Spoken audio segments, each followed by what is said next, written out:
मैं नेहा जैन, सह आचार्य भूगोल श्री प्रताप सिंह बारहट राजकीय स्नातकोत्तर महाविद्यालय शाहपुरा भीलवाड़ा। आज का विषय है अधिवास, उसकी परिभाषा, उसके प्रकार और उनकी विशेषताएं। अधिवास सांस्कृतिक भूदृश्य का महत्वपूर्ण घटक है।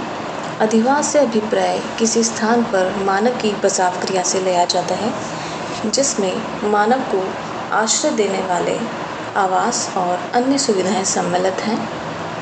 अधिवास पृथ्वी पर मानव और प्रकृति के घनिष्ठ संबंधों के परिचायक होते हैं। यह भूपृष्ठ पर दिखाई देने वाली एक महत्वपूर्ण मानवीय कृति है। अधिवास को कुछ भूगोलविदों द्वारा परिभाषित किया गया है, जिसमें से कुछ परिभाषाएं इस प्रकार हैं।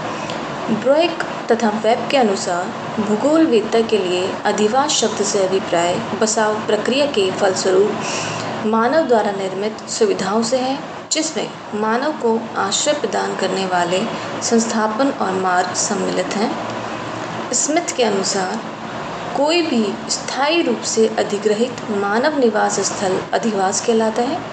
यद्यपि एकाकी झोपड़ी को भी अधिवास कहा जा सकता है, किंतु प्राय इससे अभिप्राय मानव आवास के समूह से होता है। भूगोल परिभाषा कोश के अनुसार मानव आवास की एक किस्म, जिसमें एक या एक से अधिक मकान हो, यह दो प्रकार की होती है। प्रथम ग्रामीण और द्वितीय नगरीय। उपरोक्त परिभाषाओं के अनुसार अधिवास से अभिप्राय मात्र भवन इमारत से नहीं होता, अपितु सड़क, नहर, बाग, खेत, कुएं, तालाब आदि सभी इसमें सम्मिलित हैं। अधिवास मानव निवास के मूल आधार हैं। मानव समूह जहाँ स्थायी और अस्थायी रूप से घर बनाकर रहता है, उन समूह को मानव अधिवास कहते हैं। मानव अधिवास की विशेषताएं। अधिवास मानव और पर्यावरण के मध्य अंतः संबंध के प्रतीक हैं। इन्हें देखकर ज्ञात होता है कि मानव अपने प्राकृतिक वातावरण के साथ किस स्तर तक अनुकूलन और रूपांतरण किया है। घर या मकान चाहे किसी भी निर्माण सामग्री से निर्मित हो, अधिवास की प्रारंभिक इकाई होते हैं। गृह निर्माण से ही अधिवास निर्माण की प्रक्रिया प्रारंभ होती है। मार्ग और परिवहन अधिवास के संचालन का मुख्य आधार होते हैं। अधिवास के विभिन्न भागों में संपर्क स्थापित करने के लिए सड़कें, पगडंडियां और गलियां बनाई जाती हैं। अधिवास को सामाजिक संगठन का प्रतिफल कहा गया है।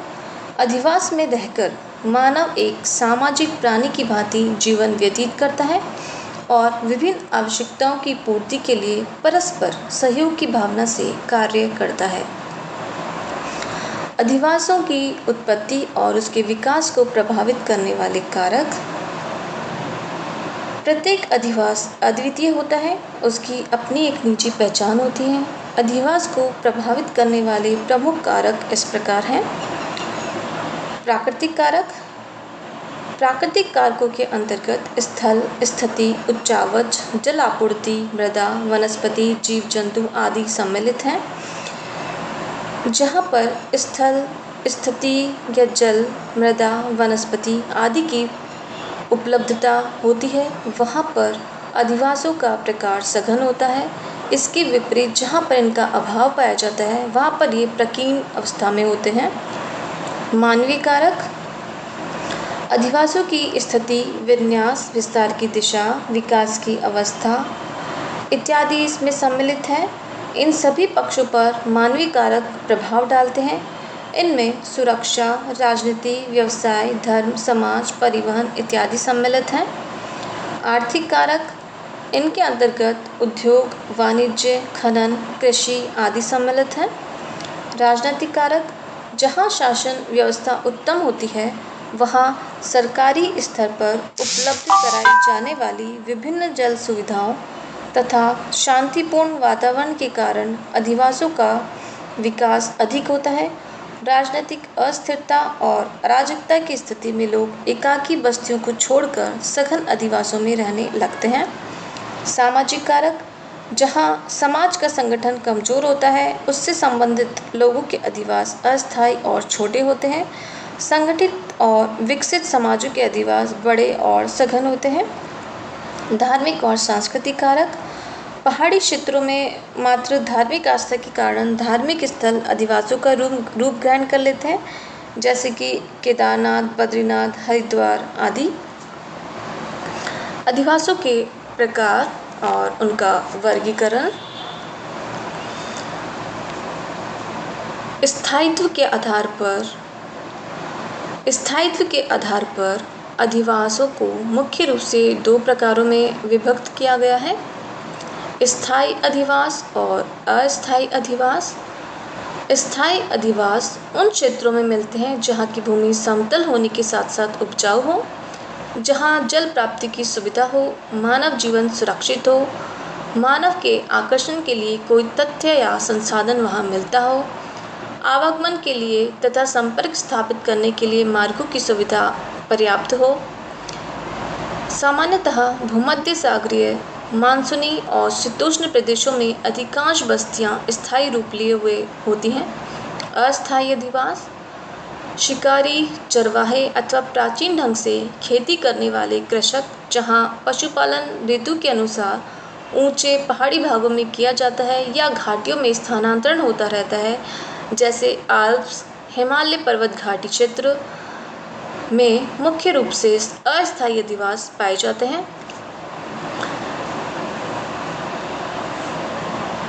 कार्य और गुण के आधार पर अधिवासों को दो भागों में बांटा गया है: ग्रामीण अधिवास और नगरीय अधिवास। ग्रामीण अधिवास में सामान्यतः एकाकी अधिवास, कृषक घर, पुरवा और गांव आते हैं,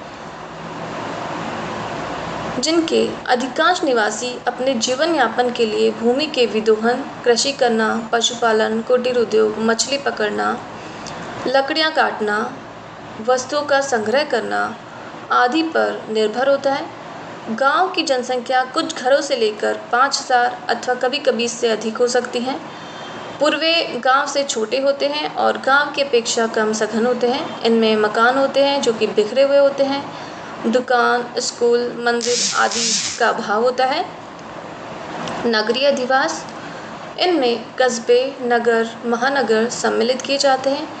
इन अधिवासों की विशेषता यह है कि इनमें गैर कृषि उद्योग, अनेक प्रकार के उद्योग, संचार तंत्र, परिवहन के साधनों का विकास आदि पाया जाता है।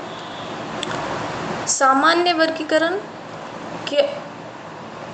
वर्गीकरण में स्थिति, प्रकार, स्वरूप, प्रतिरूप, भौतिक वातावरण, आर्थिक, सामाजिक और सांस्कृतिक तकनीकी तथ्यों के आधार पर इन्हें दो भागों में बांटा गया है: सामूहिक या सघन ग्रामीण बस्तियां, दूसरा प्रविकीर्ण या बिखरी हुई ग्रामीण बस्तियां। सघन अधिवास उन क्षेत्रों में मिलते हैं जहां मनुष्य सामाजिक दृष्टि से अपने पूरे समाज के साथ रहना पसंद करता है। विश्व की सर्वाधिक सघन बस्तियां नदियों के उपजाऊ मैदानों में मिलती हैं, जहां समतल भूमि, उपजाऊ मिट्टी, पर्याप्त जल, कृषि से स्थायी भरण पोषण, पशुपालन, यातायात के पर्याप्त साधन, शांति आदि कारक सघन बस्तियों के बसने के लिए उत्तरदायी होते हैं। चीन के हांगो, भारत की गंगा यमुना दोआब क्षेत्र, यूरोप राइन रून क्षेत्र, वोल्गा, मिसिसिपी मिसूरी घाटी क्षेत्र आदि में सघन बस्तियां पाई जाती हैं। प्रविकीर्ण अधिवास, ये अधिवास एक दूसरे से दूर दूर बसे होते हैं, जिनका पारस्परिक संबंध कच्ची सड़कों, पगडंडियों आदि से होता है। ऐसी बस्तियां पहाड़ी क्षेत्रों में मिलती हैं जहां कृषि के लिए उपयुक्त धरातलीय अवस्था नहीं पाई जाती, मिट्टी अनुर्वर होती है, जलवायु कठोर होती है, धरातल प्रतिकूल होने के कारण बड़े पैमाने पर खेती की संभावनाएं कम होती हैं। इस प्रकार के अधिवास पर्वतीय, मरुस्थलीय या सघन वन क्षेत्रों में मिलते हैं। मकानों की पारस्परिक दूरी के आधार पर एस.डी. कौशिक ने मानव अधिवासों को 4 भागों में विभक्त किया है: प्रकीर्ण या एकाकी बस्तियां, दूसरा सघन और एकत्रित बस्तियां, तीसरा संयुक्त बस्तियां, चौथा अपखंडित बस्तियां।